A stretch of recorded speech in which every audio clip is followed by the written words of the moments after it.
Dear students, आज हम लोग 11 नंबर एपिसोड करने जा रहे हैं। 9 और 10 पर एक कंबाइंड प्रैक्टिस सेट आना चाहिए था, लेकिन नहीं आ पाया है। जल्द ही ये प्रैक्टिस सेट आप लोगों को उपलब्ध होगा।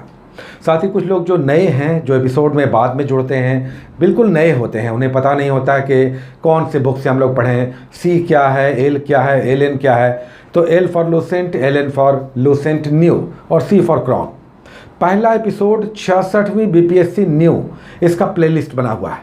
इसका पहला एपिसोड अगर आप देख लेंगे तो आपको डिटेल्स पता चल जाएगा कि तैयारी कैसे करना है। तो जो लोग नए हैं वो इस सीरीज़ का, जो अभी 11वां सीरीज़ चल रहा है, उसका पहला एपिसोड देख लें। सारे डिटेल्स आपको मिल जाएंगे कि तैयारी हम लोग किस तरह से लेकर आगे बढ़ रहे हैं। चलिए, आज जो हम लोग टॉपिक्स कर रहे हैं उसमें पहला टॉपिक हिस्ट्री का है।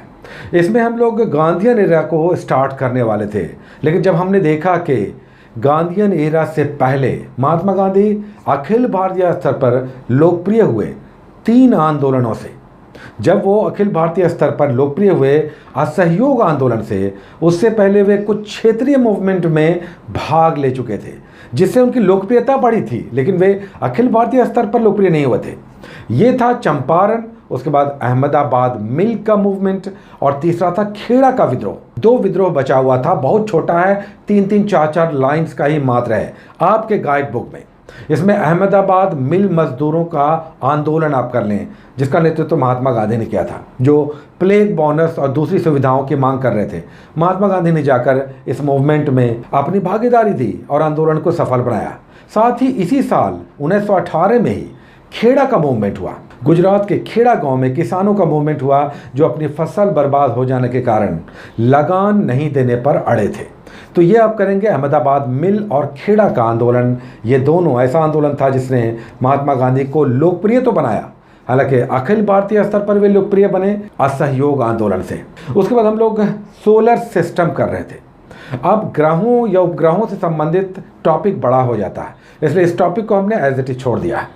तो सोलर सिस्टम के विभिन्न ग्रहों को, 8 ग्रहों को और उसके प्रॉपर्टीज़ को एक बार फिर से आप पढ़ लें, क्योंकि ये टॉपिक बहुत महत्वपूर्ण है और इससे क्वेश्चंस आते ही आते हैं।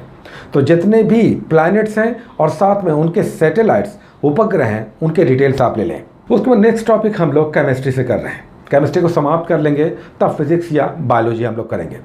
नेक्स्ट टॉपिक अगर आप देखेंगे सॉल्यूशन के बाद, पिछला टॉपिक हम लोगों ने विलियन लिया था, तो ऑक्सीडेशन और रिडक्शन है, यानी ऑक्सीकरण और अवकरण है, यानी ऑक्सीजन का जुड़ना और हाइड्रोजन का लिबरेट होना। कहीं पर ऑक्सीडाइजिंग एजेंट को समझना है, कहीं पर अवकारक किसे कहते हैं ये भी समझना है। और जब ऑक्सीकरण और अवकरण दोनों साथ हो रहा हो तो ऐसे रिएक्शन को रिडॉक्स रिएक्शन भी कहते हैं। अगर प्रॉब्लम हो तो आपको यूट्यूब पर इसके वीडियोस देखने चाहिए। साथ ही ये कई बार एग्जाम में आता है कि ऑक्सीकरण संख्या बताएं। कोई कंपाउंड दे देगा और उसमें किसी एलिमेंट का ऑक्सीकरण संख्या निकालने बोलेगा। आपको वैलेंसी जानना है, किसी भी तत्व का संयोजकता अगर आप जान रहे हैं तो आप ऑक्सीकरण संख्या उसकी निकाल सकते हैं। जैसे सोडियम कार्बोनेट में सोडियम की ऑक्सीकरण संख्या निकालने पूछा जा सकता है। इसके उदाहरण लूसेंट में दिए हुए हैं। उसके बाद हम लोग 4 बिहार के टॉपिक्स करते हैं।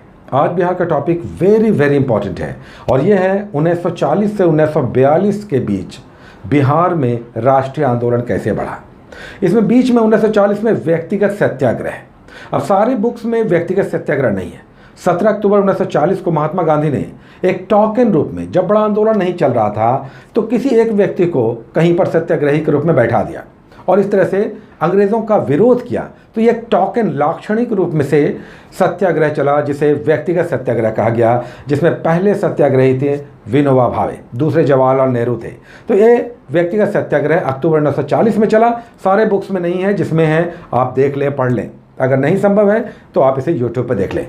लेकिन इसमें बहुत इंपॉर्टेंट है, जो सारे बुक्स में बहुत डील करके दिया हुआ है, वो है 1942 का भारत छोड़ो आंदोलन। और ये बिहार में सबसे अधिक तीव्र था, इसलिए 1942 के मूवमेंट को आप बहुत अच्छे से पढ़ें।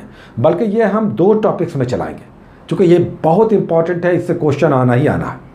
इसलिए भी इंपॉर्टेंट है कि इसमें इसी समय बिहार में आज़ाद दस्ता गठित हुआ, जिसमें जयप्रकाश नारायण, आचार्य नरेंद्र देव, उषा मेहता और दूसरे कई सारे लोग थे, जिन्होंने नेपाल के जंगल में छिपकर गुप्त क्रांतिकारी संगठन के रूप में कार्य किया और टेलीग्राफ लाइन या पुलिस थाने या रेलवे लाइन को उखाड़ रहे थे या बम से उड़ा रहे थे।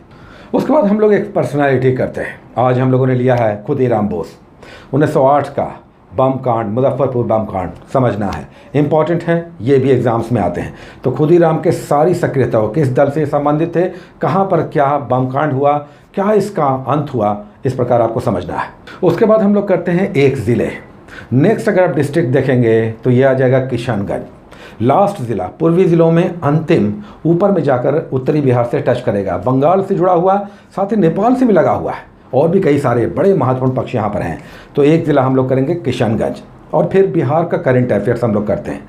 अब ये बिल्कुल अपडेट हो जाएगा, आज बिहार का करंट अफेयर्स बिल्कुल अपडेट हो जाएगा। आज हम लोग 27 से लेकर 31 जुलाई तक डेट वाइज बिहार का करंट अफेयर्स ले रहे हैं 2020। उसके बाद हम लोग स्पेक्ट्रम के कुछ पेजेस लेते हैं। आज चैप्टर 8 में और इकाई यानी यूनिट 4 में रेनेसां हम लोग स्टार्ट ले रहे हैं, यानी पुनर्जागरण।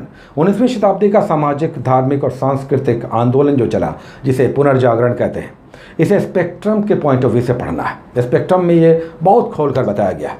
आज केवल 5 पेजेस हम आपको दे रहे हैं, तो इसके सारे सामाजिक, आर्थिक, सांस्कृतिक और वैदेशिक आधार क्या है, बेसिस क्या है, ये आप यहाँ पर देखेंगे। उसके बाद हम लोग नेशनल करंट अफेयर्स करते हैं। आज फरवरी समाप्त हो जाएगा, चूँकि जनवरी हम लोग ऑलरेडी समाप्त कर चुके हैं। 27 से लेकर 29 फरवरी 2020 का डेट वाइज करना है। उसके बाद हम लोग मेंस का एक क्वेश्चन लिखने के लिए ले रहे हैं। अब बहुत सारे लोग कहते हैं कि हम कहाँ दिखाएं, ये एक बड़ी समस्या है, बिल्कुल बहुत बड़ी समस्या है। तो जैसे ही कोई प्लेटफॉर्म बन पाएगा, हम ज़रूर आप तक ये इन्फॉर्मेशन पहुँचाएंगे, और तब देखते हैं कि किस प्रकार इसे चेक करने की व्यवस्था बन पाती है। इसके लिए प्रयास चल रहा है, अगर संभव हो पाया आप तक ज़रूर ये इन्फॉर्मेशन पहुँचेगा।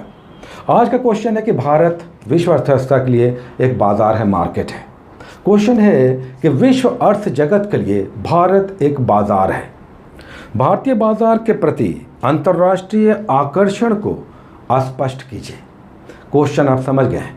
अभी वर्तमान संदर्भ में जब चाइना को हर कोई बाइकआउट कर रहा है, भारत की महत्ता बढ़ गई है, और वैसे भी भारत में एक बड़ी जनसंख्या है, बहुत बड़ा भौगोलिक क्षेत्र है, तो ये किस प्रकार विश्व अर्थव्यवस्था के लिए एक मार्केट है। हालांकि इससे भारत को भी फायदा होता है। तो ये थे आज के कुछ महत्वपूर्ण टॉपिक्स और एक मेंस का क्वेश्चन, जिसे यथासंभव आपको लिखने का प्रयास करना है। अगर बुक्स नहीं है, सपोर्टिंग एलिमेंट नहीं है, नोट्स नहीं है, तो आपको इंटरनेट का ही सहारा है, या फिर यूट्यूब। प्रयास करें, ज़रूर रास्ते निकलेंगे। Take care.